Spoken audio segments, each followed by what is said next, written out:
more fun than most things you get to do. And that's what it is, a lot more fun. It's a real experience.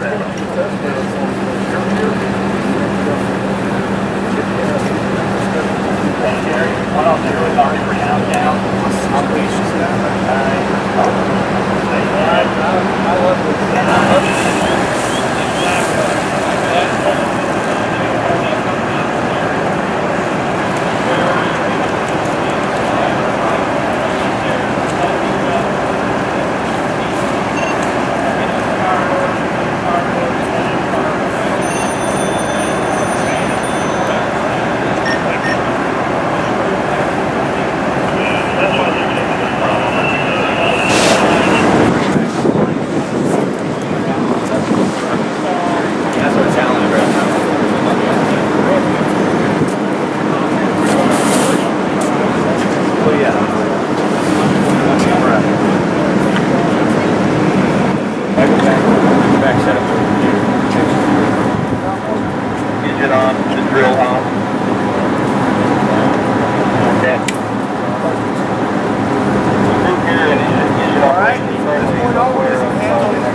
Forward on your call. Okay. They'll be going to the classroom. Understood.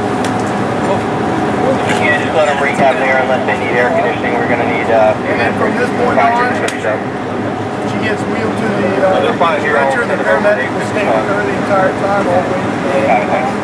I was just going to ask this something. You got it right there. Alright, we can unbuckle it. So we're not going to do the headlocks? No. The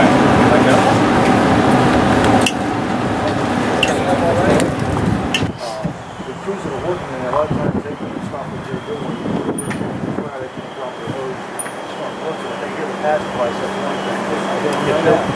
If they're working, they got to keep working. We still got to keep that fire in check. If they stop, they can kill everybody in there. Yeah, too.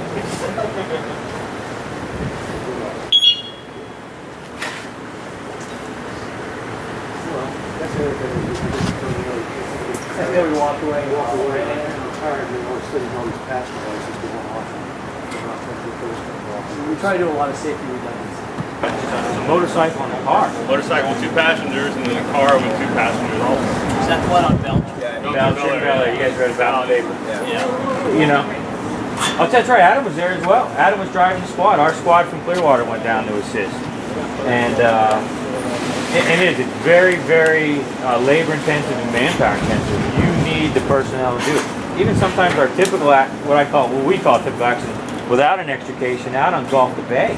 You know, we get them on Gulf to Bay all the time. We got 2, 3, 4 cars involved. Each car has 2 or 3 people. Hospital units, 5 minutes. You need those personnel to assess the patients, take care of the patients, and even a simple rear end accident. We just had one at Belcher and Druid. Simple 3 cars, 3 people, but every one of them was injured. Every one of them was going to a different hospital. So now you've got 3 different ambulances coming. You've got all the medics are spread out, you know, from the rescue units, from the engine. It gets intensive. You guys were here helping, so you had hands on the tools. Plus you had instructors with hands on the tools. It makes it go a little bit more smoothly. Now when you've got somebody standing back, that, you know, a chief that's going to be in command, he's trying to, almost like a choreographer, he's choreographing the scene because he can step back and see, all right, the patients need to go here, they need to go there. But there's so much that has to go on. Just having a rescuer to put in the car. You know, just trying to find that person sometimes. Well, first on the scene to assess it, like there's a 3-car accident. One got banged up and it's 100 feet in the other way. So you're going to have 2, possibly 3 of these extricators, as well as probably at least two or 3 EMSs. And in Clearwater, we have 3 extrication capable units. We have a squad. We have Squad 51, which Adam drives. It's set up a lot like this. You know, it's got the tools. It's a huge toolbox with all the resources you're going to need, other than staff. We'll talk about that later. Then we've got our 2 ladder trucks that are extrication capable. Again, very capable, but again, it takes time to get them there. And if they're spread out, that's a whole nother story. When they're side by side, you know, it's relatively easy to contain. When they're spread out, it's a whole nother game, because one of the things, we didn't do it because this is just, you know, an exhibition type thing, but we have to have a fire engine that puts a hose line on the ground, just in case something sparks off. So if you've got 2 extrications going, now you've got 2 extrication units, you've got 2 engine companies in addition to the rescues. Those engine companies, even if they're ALS, they're not providing patient care. They're there as part of the extrication unit. So what we do, and you'll see it in each station, you'll see the fire service has adapted. It's not necessarily the safest way to do business, but we've had to learn how to do more with less. But there is that breaking point where something's just not going to get done. Because as you can't do 2 jobs. There's no way that you can be cutting into this car, and if you're a paramedic, taking care of the patient at the same time. It doesn't happen. There's something that goes, there's a task that goes undone. Like in the case of the wreck on Bel Air and Belcher, we had to fly someone too, so that's another unit you have to bring in, set up a landing zone for the helicopter and deal with traffic and all that, because you get a call for people sometimes they aren't, sometimes we're on our own in terms of traffic control and scene safety and stuff like that. But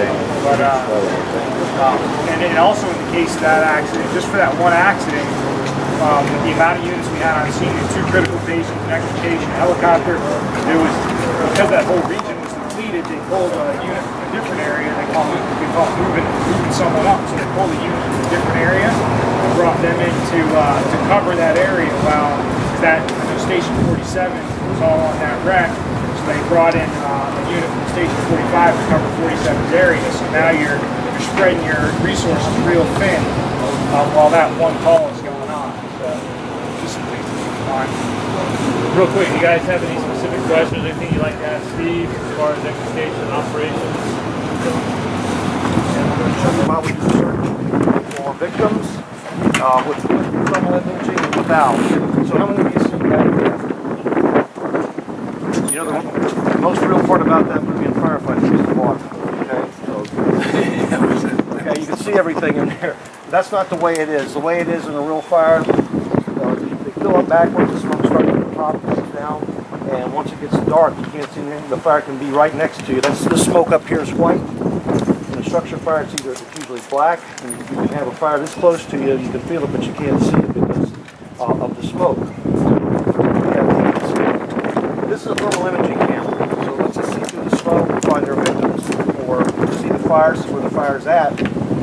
When these first came out, they were about $31,000. They dropped to 16, then they went down to about 13, and the price goes down and the size goes down with each year. I think this one, when it first came out, was about 11. They've gone down a little bit.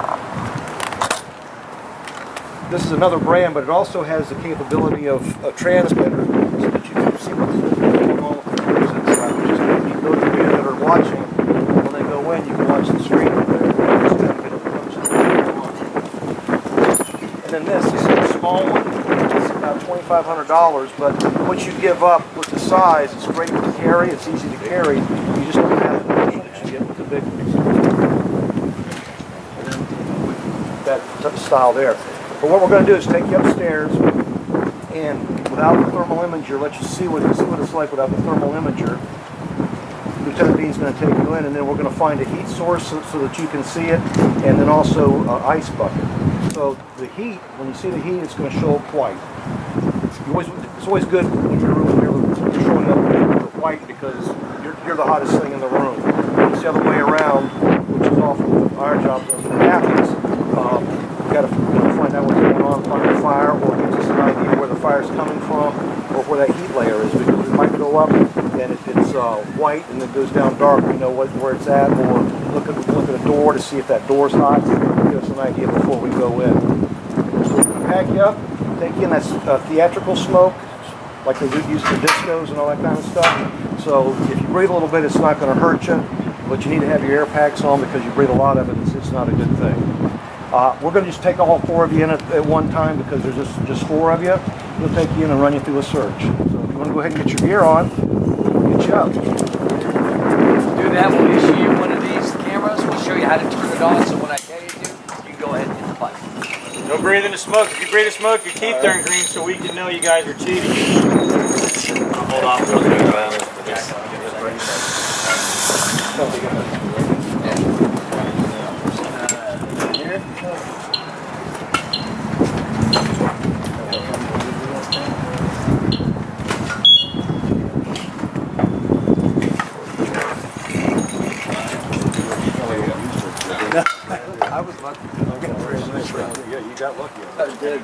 pull this down. Brand new helmet, everything. Head for right now. How you button it up. Tucked in? Now go ahead and pull the hood back around your neck for right now. Oh, okay. Oh, you got short hair. Fires that ball here too? Get away from the survive air. Yeah, I just gave a bunch of information. Oh, they're moving away from it. Yeah, Gary Hurlbuck's in charge of it there or whatever. Starting to have issues with it. They're looking at the Scots. You know, you guys just put these on. Yeah, that's what I ought to do. I got a 5-speed on now. Correct? You can pull them as tight as you want. Richmond. Oh, Richmond. You want to try to get the majority of that weight. Some of those other ones, there's a possibility of having to cut the floor and raise it. Oh, really? Pull these for your shoulder strap. What they do is they split the tunnel, and then they would basically quarter power it across and put about a 3-inch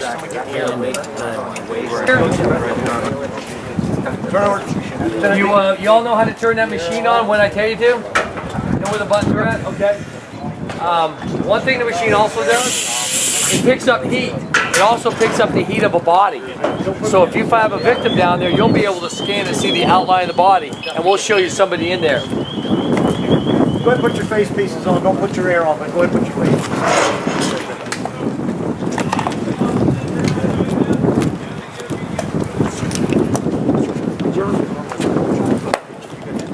That's expensive.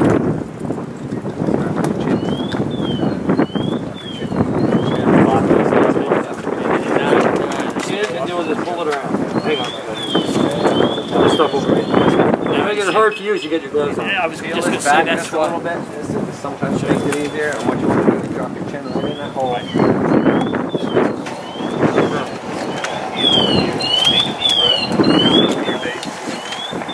good?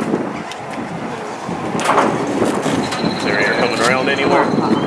Good.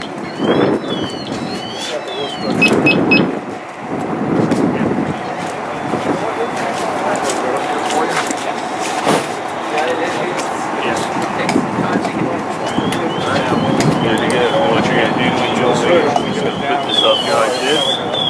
Hey, slick it in. Take breath. That'll get you on in. Alright? Right over here? Yeah, just right down here. And it's like I know. Okay, red knob at the top. Straight in. And then you gotta get it. You can kind of feel it. And then gotta get it straight on here. Hope you can hold your breath. There you go. Still that long. There you go. Now you can feel it. He didn't want him on air yet? Not yet, no. Yeah, we'll wait till we hit the door. Those bottles. Hold your breath. There you go. Now again, red knob, and you can feel it kind of seat in there. You can feel it sit flat and then just it'll spin. Okay. That'll give you some hands up at the top of the stairs. Okay, you're good to go. Your helmet would be where? Okay.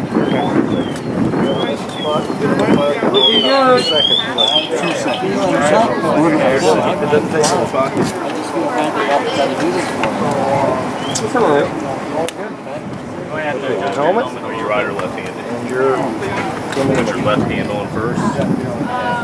Too loose, too tight. You need to look at it. Yeah. Here, let's crank this over.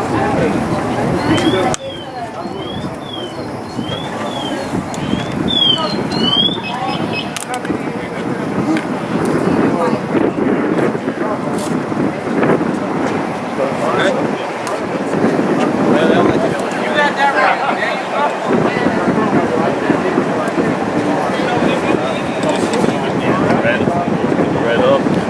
Push it in. Turn it. Okay, you didn't want to try it before you get up there? Okay. Push up. There. And then just turn it.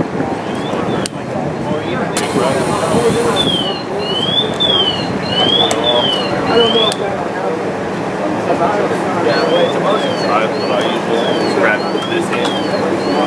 And just push it right up to your face. Now turn it. Shake. Just turn it. That way. Funny thing, take this stuff like that.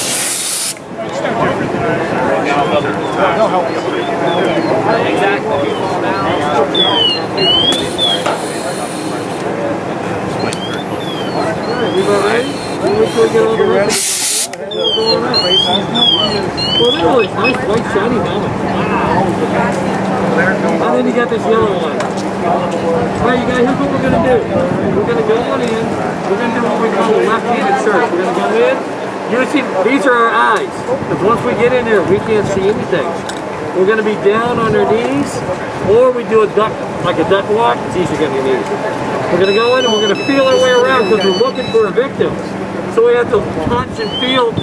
Our hands will tell us what rooms we're at and what we're seeing to our hands.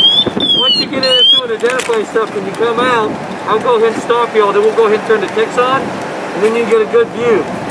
You can look and find body outlines from the body heat. You'll be able to see doors. You'll be able to see just almost as if you're just in a little bit of darkness. All right, is everybody good with it? All right, so let's go on. Just when we get to the door, then we'll clip on our ear, all right? Come on, let's go play.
Try to pry closest to that nadir pin. That way you can pop it. Because that's when that's holding on. Just where the where the latch is.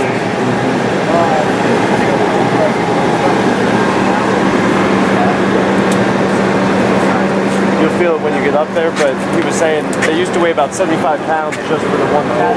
You're having to hold it in place. Yeah. Now they weigh about 40 to 50. Yeah.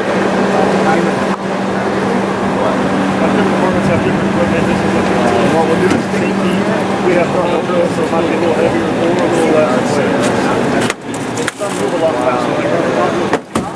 So it's a little slower. But that's about 10 or 15,000 pounds of force that it exerts.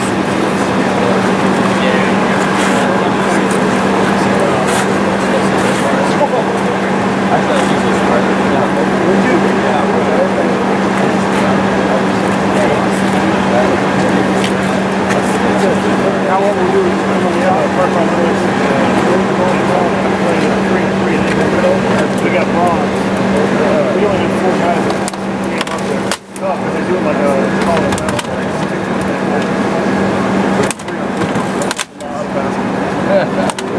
We all live in one day, so you usually do that.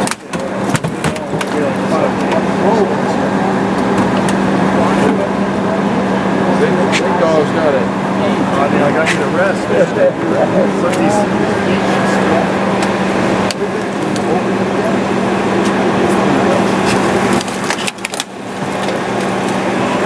Did it, Nancy.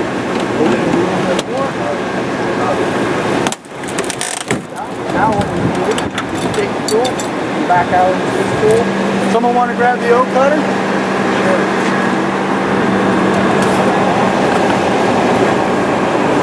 Well, what you want to do is cut this locking mechanism right. This tip, lock it all the way to the top.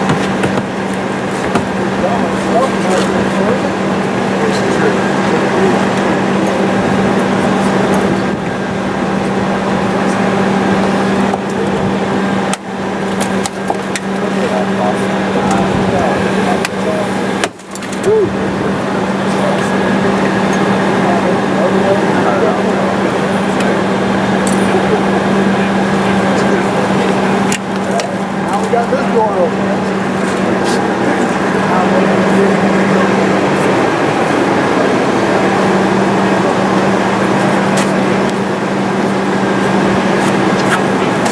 Make sure we check the left. Remember we were talking about the airbag hazard? We want to get this plastic out of the way.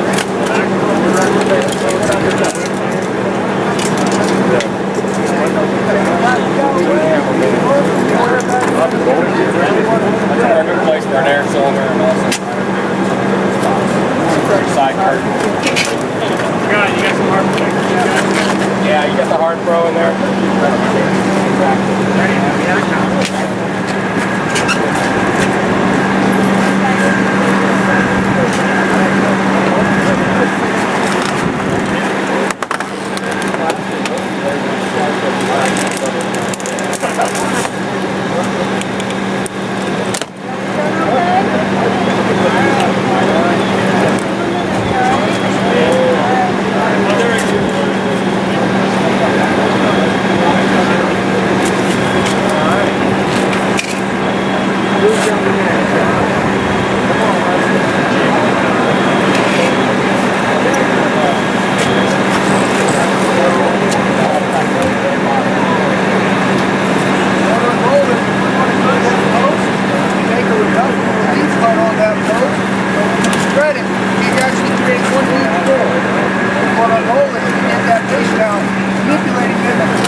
What we're trying to do is relieve this depot.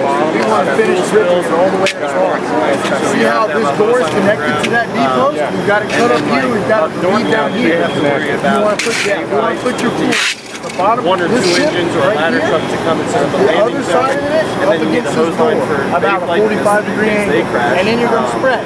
As you spread, you're going to see it relieve and make one. We'll usually call an extra rescue or transport. I'm trying to move that additional medical personnel. Actually, yes. Already, bayonet point is up and running. Yeah, and then we have Blade down in Manatee, so we also have St. Joe's for like Clearwater, they can go there. So depending on rush hour, what time of day it is, or say there are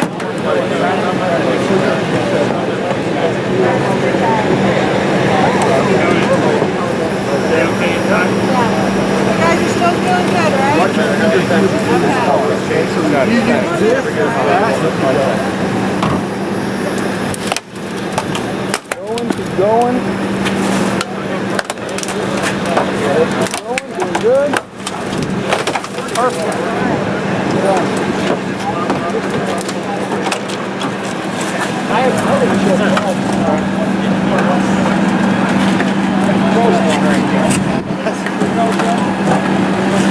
Hey, as you can see, now that we've got that done, this B-post is out of the way.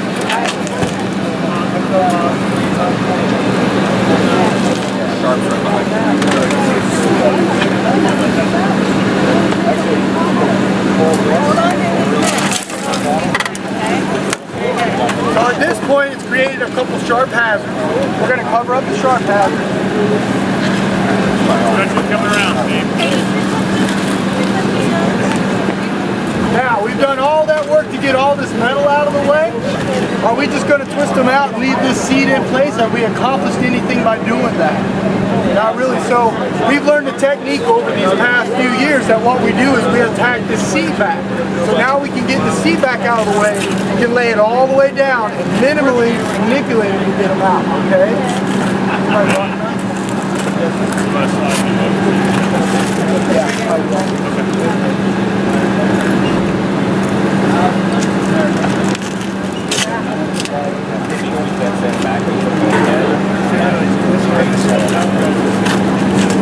So to get to the construction mechanism part of the seat, what I'm going to do is cut this so I can see what I'm dealing with.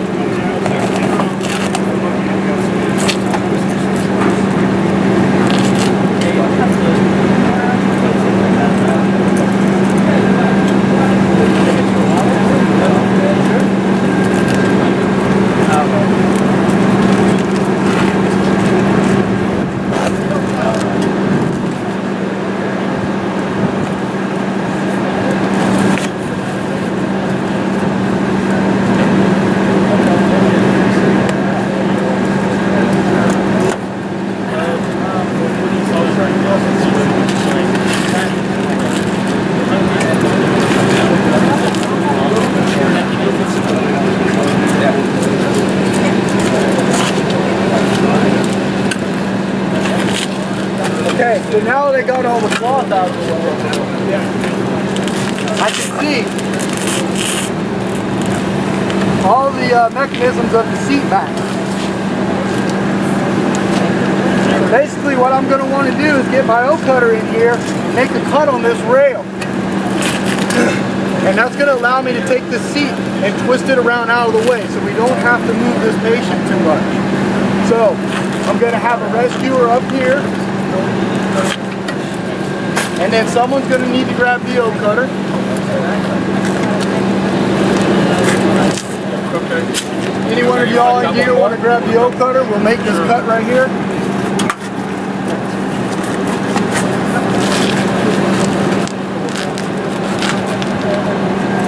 Watch your hands.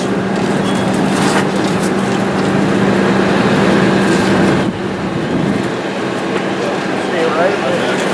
Now, we're going to take this tip, slide it. It's all right. Through here, we're going to get the tips. You're going to work in close construction.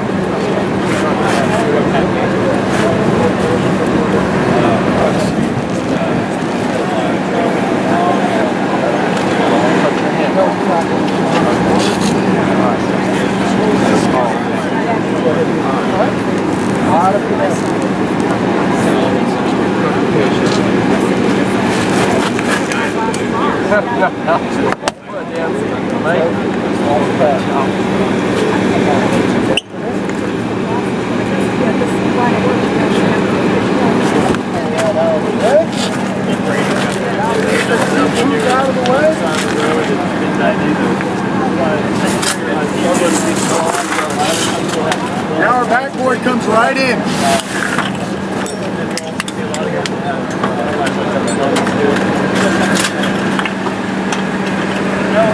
Anyone y'all want to help us get them out?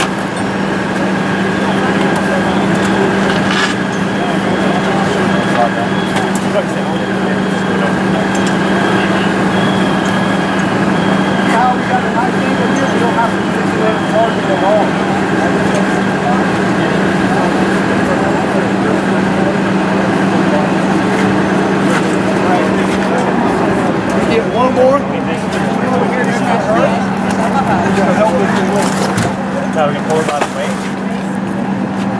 I count, 3. Ready, Tony? 1, 2, 3. Go up about a foot. Perfect. On 3, we'll go up another foot. 1, 2, 3. Perfect. We help push on that side right there. On 3. 1, 2, 3. Right. Now we're getting strapped in. Bring that over there.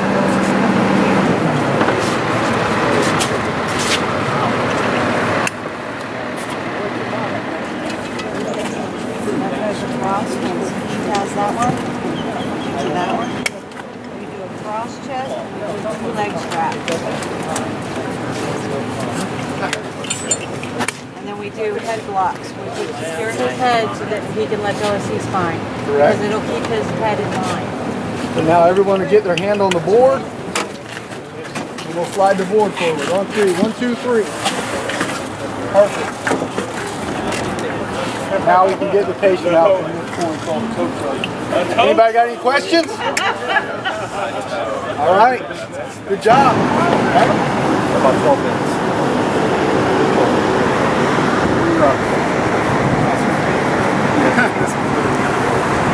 And it's possible that the evening is accurate because not only you have your face piece on and you have the sensation something in the face and then now you don't have to just go over there, you have to go over here, you don't have to and then that into that and especially in this situation a lot of times you can't see anything drive over and you have to hear the very that's your ear.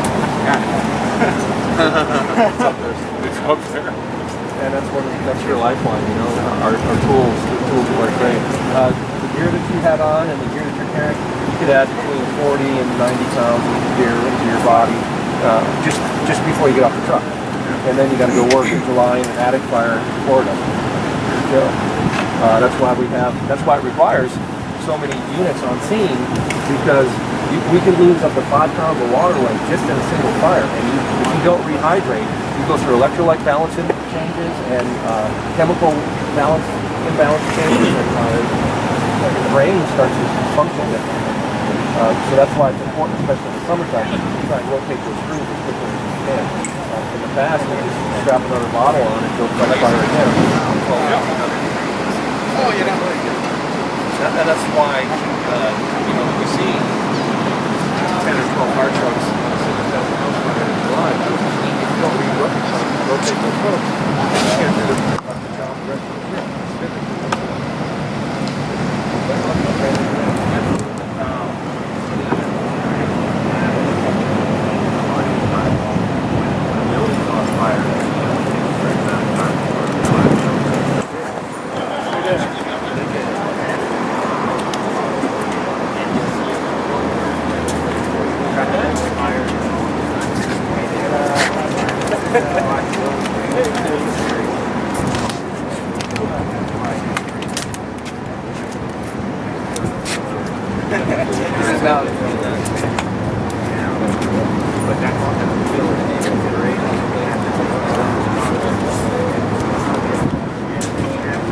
Mike can't really, we're going to be running a prop, and part of the safety program is we need to do a walkthrough. Then you're going to get a chance to break, so that we have a chance to prep the building and get it up and running. So you're getting the walkthrough early, and then you're going to have to break and do the rest of the program out here. Solid. Okay, we're just real quick walkthrough. I want to show you some exits that you're probably not going to need, but I got to show you.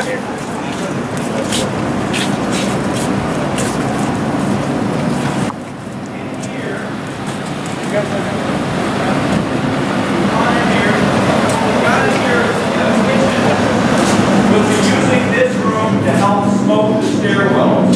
So as you go in, you're actually going to be going up the stairwells and going to the second floor.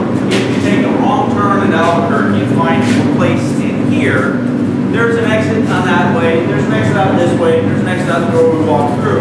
Trust me when I tell you, you're going to have a firefighter right next to you. If you turn wrong, he's going to say, oh, let's go this way. But I needed to show you. Fair enough. Now we're going to go upstairs. This is where actually the action happens. Going upstairs, fellas.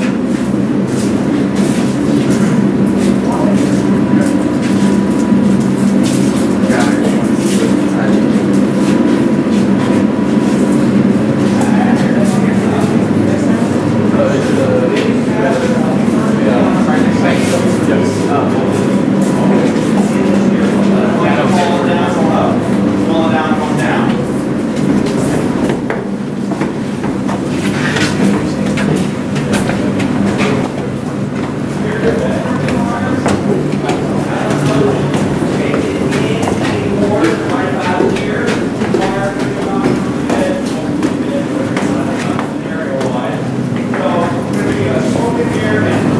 Come in with a nozzle, and the instructor's going to be trading you out. The guy in the nozzle has a fun quote. He'll trade off, and the next guy will come up. There's going to be an instructor, a prop operator, looking through there, making sure everything's okay. And as you have, we got an exit door there, or the way we come up. Understand that at any time, these props we have instant off. Anything happens, instant off lane's gone, the fans can come on and the smoke will clear out of the building and it's good to go. Alright? Any questions? You're going to have firefighters right next to you, so you're all good to go. Let's go on downstairs, you can have your little 5-minute break and I can start smoking the building.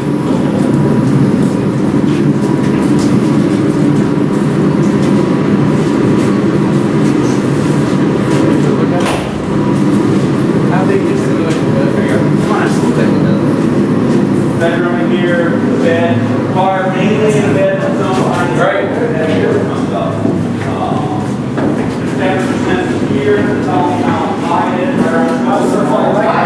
What? How is it so far electric? There, and also, yeah.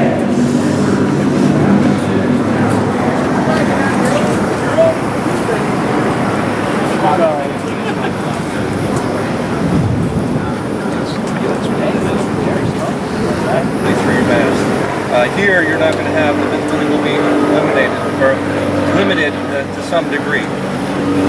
As soon as you make entry into that door, though, they're going to turn the fire off in the control room. So the heat will remain, but there will be no active fire, so there's nothing that's going to get you, okay? Hopefully nobody had any claustrophobic issues over here. You're good with your SCBA, you're good with your bucket here. You will have 3 instructors. They'll be in red helmets with you on the hose line. If there's an issue with if you feel at all queasy, lightheaded, if you feel like you can't continue, let one of those folks know and they'll help you out. Come out the same door that you came in, so all you have to do is follow the hose line back out, and then you can have a seat here in the chair and we'll tend to you, get you cooled down if you have too much of an issue, okay? So what you can expect here is a little taste of what it's like to go inside a house fire. Carry the tools, only one of you can have the nozzle, obviously. The other 3 of you will probably I want you to take some tools over there that are on the staging tarp to get a sense of the equipment that we carry when we walk upstairs. And that's it. We'll answer your questions. Your wrangler can answer your questions for you when you come back out. But I just wanted to give you a little... Go ahead. The hose that we carry up, is it going to be connected to the engine, or are we going to connect it into the building? No, it'll be connected to the engine. So we're dragging a hose up 2 stories. Yeah, and the instructors that will be with you will show you how that comes off the engine, and you'll stretch it out. The driver of the truck will charge the line, put water in the hose line. You'll bleed the hose line like we normally do to get the air out of it and check the reach of the fire stream. And then you'll assemble it at this door here and make entry into the building. Other questions? Okay. Wranglers? All right. You 2 want to go first? We'll let you 2 go first. Sure. You can do 2 and 2, right? No, we're doing one group of 4. Oh, I thought you said 2 and 2. 2 and 2. Oh, 2 and 2. Okay. 2 of you and 1 of you. All right. So we'll get you 2 dressed. You guys just get to hang out a little bit. Seniority counts or something. Here. You guys want to help them with the dress, the air packs? All right.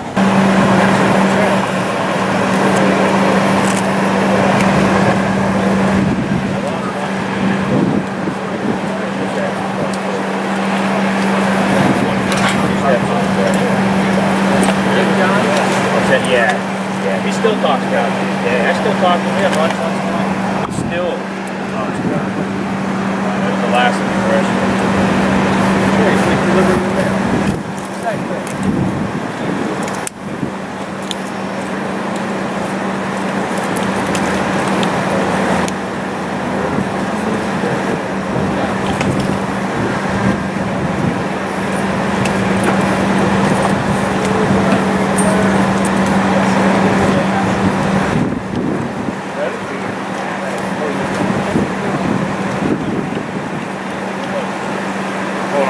I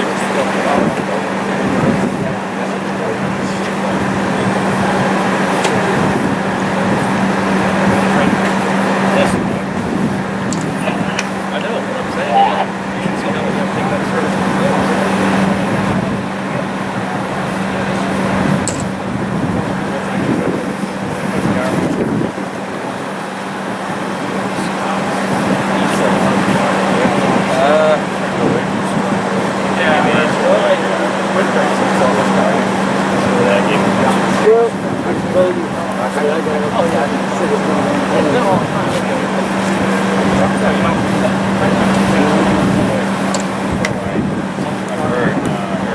We have heads up display.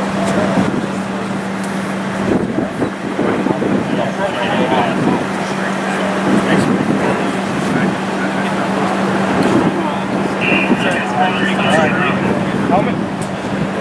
Gloves.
fire.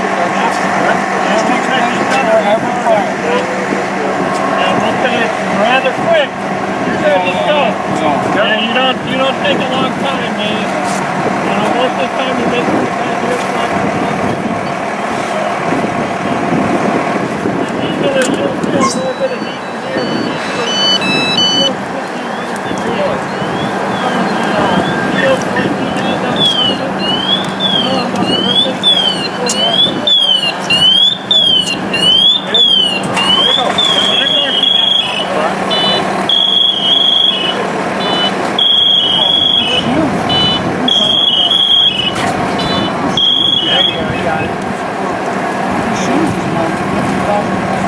They got on bottles too. This should stay intact. But I've been in some training fires on it. Started to remote deep.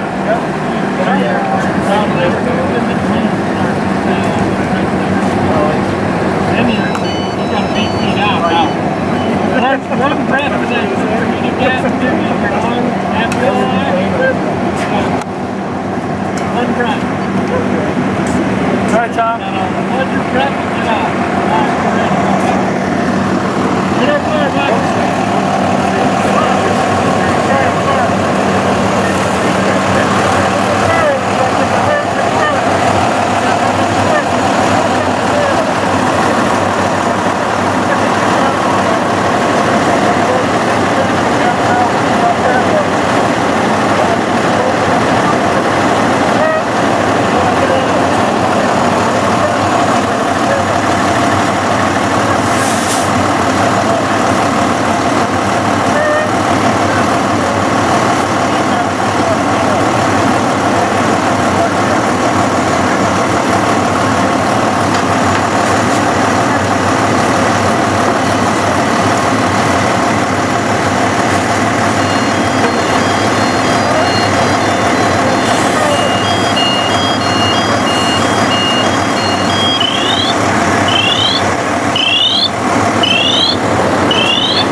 Which door are they going in, bro? This one or this one? Left. Okay.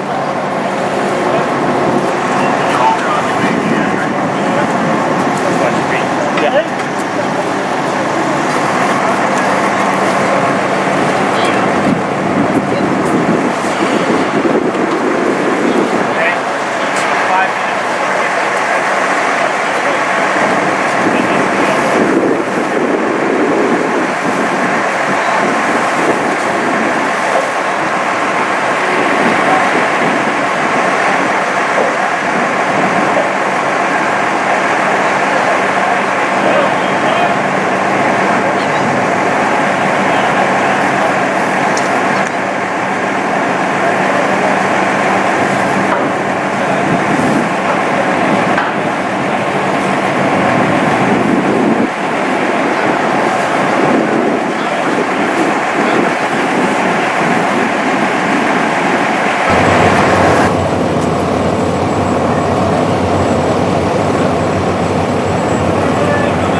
Get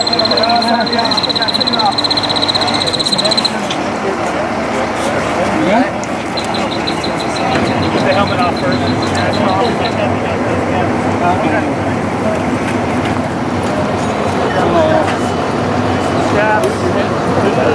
Once you tell them Hey, you want to go grab bottle of water? All right. Yeah, dude, that was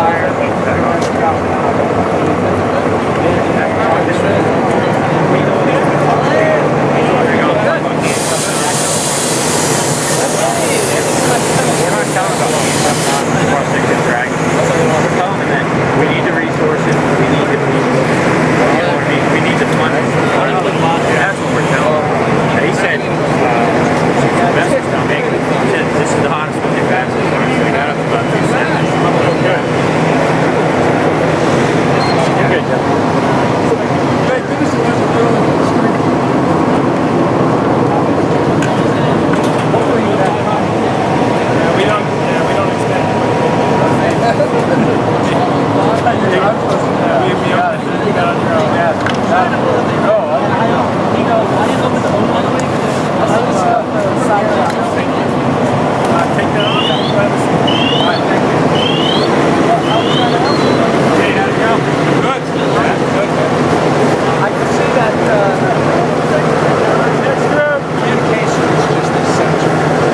What was neat was they were rotating us on the hose. No back then. Great.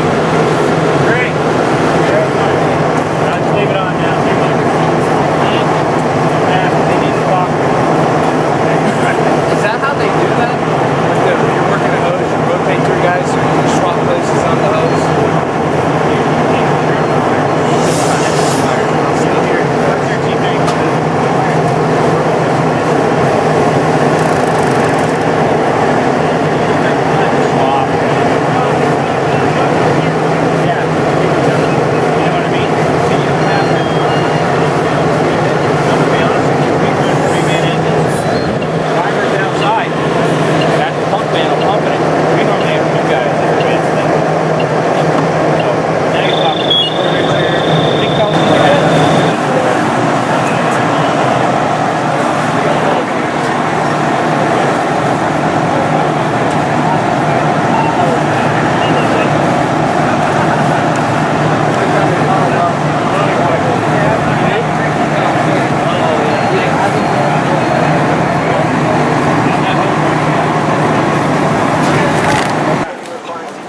Everybody in Dallas County, Tampa, Sarasota, almost 97% of farmers in Tampa Bay are requiring CPAP as well. Only one in here. Well, you know, this politic thing, who knows how long that's going to last, but I got one pretty exciting starting college.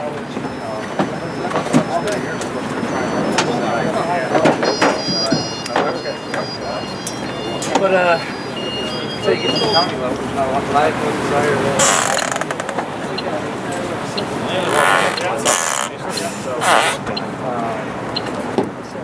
If you want to break off, go grab your shoes. Your shoes should be up there on the table already. Okay. Oh, so we're finished? You need all of this? You need all this up? Unless you want to keep it on. As a fashion statement there. What's a fashion style? You're working there.